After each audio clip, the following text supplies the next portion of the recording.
What is up, everyone? It is Hugo Strange here, Rogues Gallery Incorporated, and we're doing a little discussion video here. Like I said earlier in my video, with the new formatting and all that. So this is going to be our first video, and we're going to be talking about the new Mortal Kombat game that just came out. And I'm joined with... your boy Jay, a.k.a. Snuff McGruff's #1 pup, because you're goddamn right. I'm going to take a bite out of crime. How you doing, Hugo? It's glad to be here, man. Alrighty, and Shepdale24, how's it going, Hugo? Thank you for allowing me to be on this video today. Right. So we got a few bullet points going on. First of all, so we got the highly anticipated new Mortal Kombat out, and there's no number, no subtitle to this game. It's just Mortal Kombat straight up. For those of you who don't know, it's actually a reboot of the entire Mortal Kombat series. This game is spanning from Mortal Kombat's 1, 2, and 3, basically making it Mortal Kombat Trilogy in one game.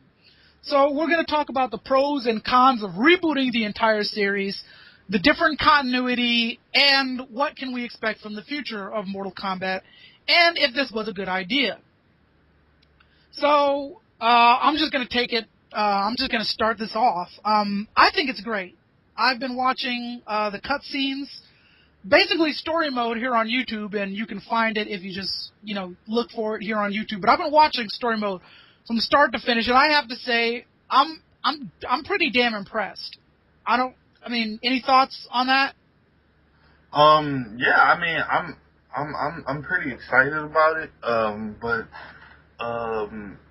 I like the fact that they're gonna reboot it because I feel that it needs a reboot because a lot of the fan base wasn't too happy about the whole Mortal Kombat versus DC. Even though I thought it was a pretty good game, some people might disagree with me, but I'm pretty excited about it. Now, do you think it was just because Mortal Kombat versus DC came out? Because I remember when Mortal Kombat 4 came out, a lot of people were kind of apprehensive about the new 3D environments. It may be a little bit, it might have to do a little bit with that, but like I said, majority of the fan base was not happy with Mortal Kombat, DC. Even though I thought it was a good game, they were expecting it to be more like, Marvel versus Capcom. You know what I'm saying? And, to me, the storyline itself within the game was better than Marvel vs. Capcom because they actually tried to make it make sense. With Marvel vs. Capcom, and this is no shot at Marvel vs. Capcom, I love the game, but Marvel vs. Capcom, they kind of just took the players, jammed them all together, and was like, we're not gonna make a storyline, just fight. And I really like the individual storyline within the game. But like I said, I like the game. A lot of people didn't, but supposedly from the people I'm talking to, that's one of the reasons why they felt it was best for the franchise to try to reboot it. Okay. Ronnie, you got anything to say? Well, I was just gonna say, from what I observed, from the gameplay, like I said, the storyline, it does look good. It does look good. I haven't had any hands-on time, with the particular game, but it really does look promising. All right, cool. Now, the thing that I'm looking at it like Mortal Kombat versus DC Universe was not within Mortal Kombat canon. So fans can completely disregard that game completely because it doesn't necessarily follow in the actual succession of Mortal Kombat, Mortal Kombat continuity. But this one, it is in Mortal Kombat continuity, except for it's a completely different continuity. Now, here's the story. No spoilers for anyone who hasn't seen the series. No spoilers. Just going to let you know that right now. No spoilers. But the thing is, from taking off of Armageddon, Mortal Kombat Armageddon, now that's the game I've actually played, beat, finished, all that good stuff. At the end of Armageddon, apparently Shao Kahn won and beat Raiden at the end of it. Now, Raiden, at the end of Armageddon, sends a message to himself in the past. And that Raiden, in the past, now knowing, with knowledge of the future, has to go through the past trying to change events.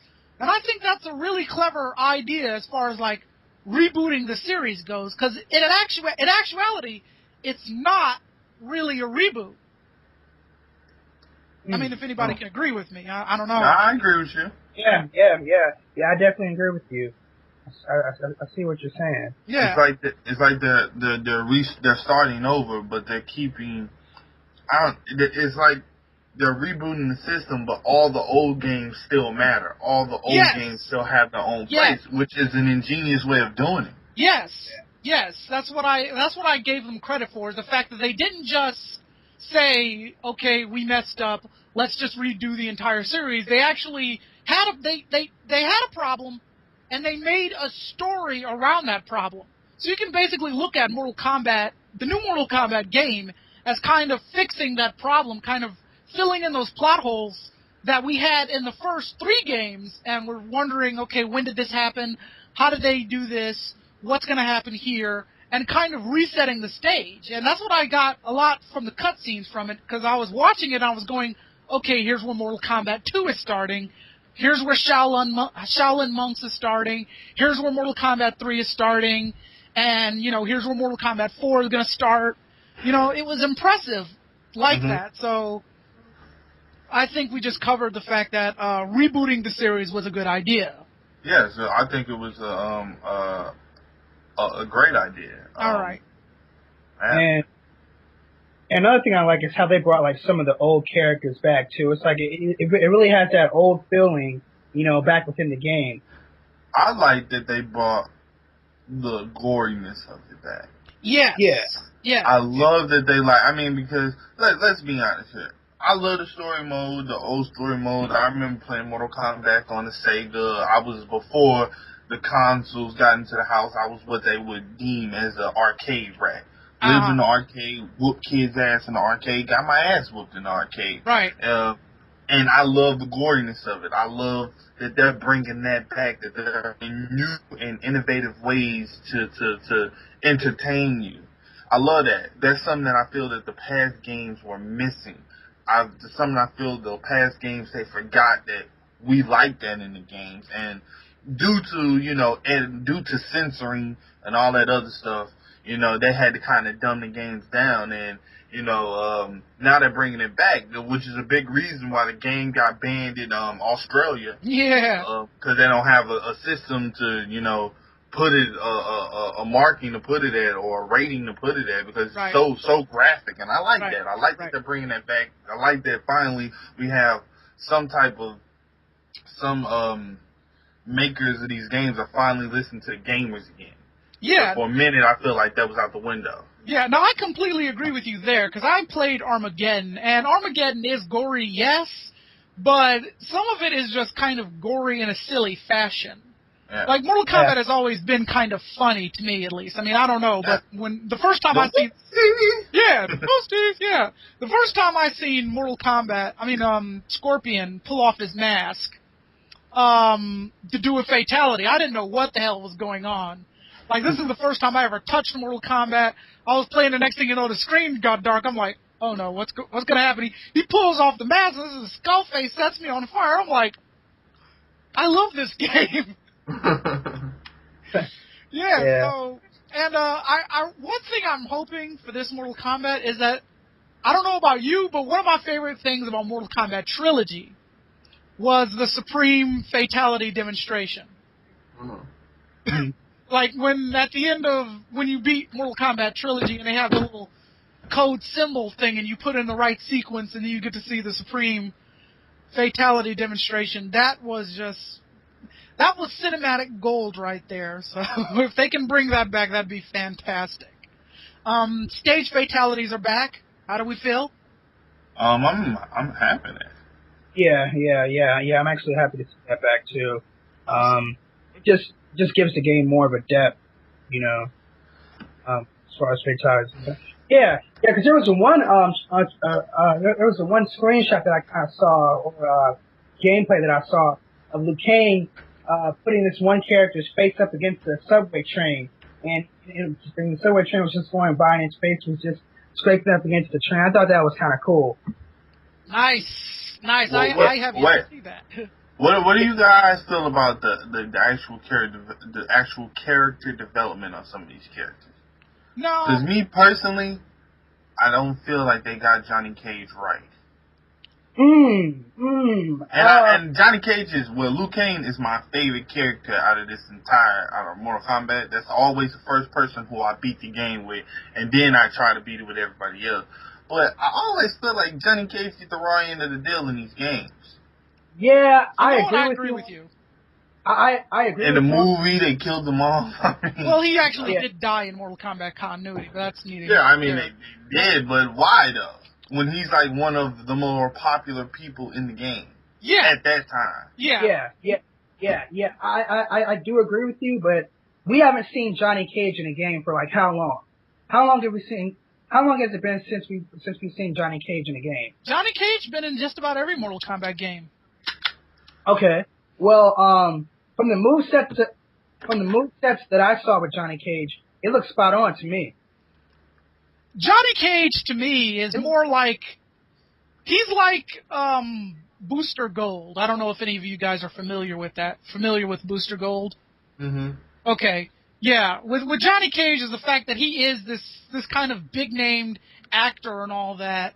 But in his heart of hearts, he really is a hero, like Raiden has said. You know, you really are one of Earth's chosen warriors. And the fact is, Johnny Cage is he's kind of the comic relief character, but at the same time, he's kind of this guy who really is badass, but is just, it's just kind of like... I think that they should have went another route with his character, though. I mean, because I understand that he's supposed to be the comic relief, but I think they should have made him like more of cocky with that confidence, like I'm Johnny Cage and I'm the beat your ass. But to me, with the gameplay, and I got a couple of friends who did some testing, he comes off as a douchebag. Well, I mean, comes off as a dick. Like one of the things happen when he wins, his glasses break and he throws his glasses off and he put on another set. That's funny at first, but after seeing that, and you fighting like maybe 37 times, it becomes pretty lame, and he comes off as a fucking douchebag. He got a tattoo of his name across his chest. That's douchebaggery. Douchebaggery. I like that. Well, I mean, he's Johnny Cage. I mean, what can you say? I mean, I would. I always feel like he get the wrong end of the deal. I don't feel like they developed him right. I always love Liu, my favorite character in the game. We're going to talk about Liu Kang later on, but I love Liu. I love Sonya. I love the basic chosen warriors. But I always feel like Johnny Cage get the raw end of the deal. Not even that, just his presentation in the game, what they have him wearing. I mean, I never played a Mortal Kombat game, picked Johnny Cage, and like that's what I think that Johnny Cage would be like in real life. I always look at him and I'd be like, if I met this guy in real life, I would like to punch him in the throat. Mm. I wouldn't want him to save me, even if I had a choice. Damn. Well, I mean, that's your take on it. Which is messed up because I feel like he could be have such great, I don't know, like it can be so much more done to his character as far as development. Which, the better the characters are, the more you can do with the story. And, the more you can do with the story, the better the game is overall. I mean, and I'm not talking about gameplay and stuff like that, because that's second to, that's actually first to the way the game reacts, the way that it plays. Second is the story and the character development. But if you get all of those things right, you get the gameplay right, which I think that they're going back to the fundamentals, so you would have nothing, you would get it right automatically. You go back to the fundamentals, you know what I'm saying? That's what the people love. That's what the people fell in love with. You're gonna get that right. You get the character development right, and then you get the story right, and you can have a great game. You can restore the glory that we once knew as Mortal Kombat.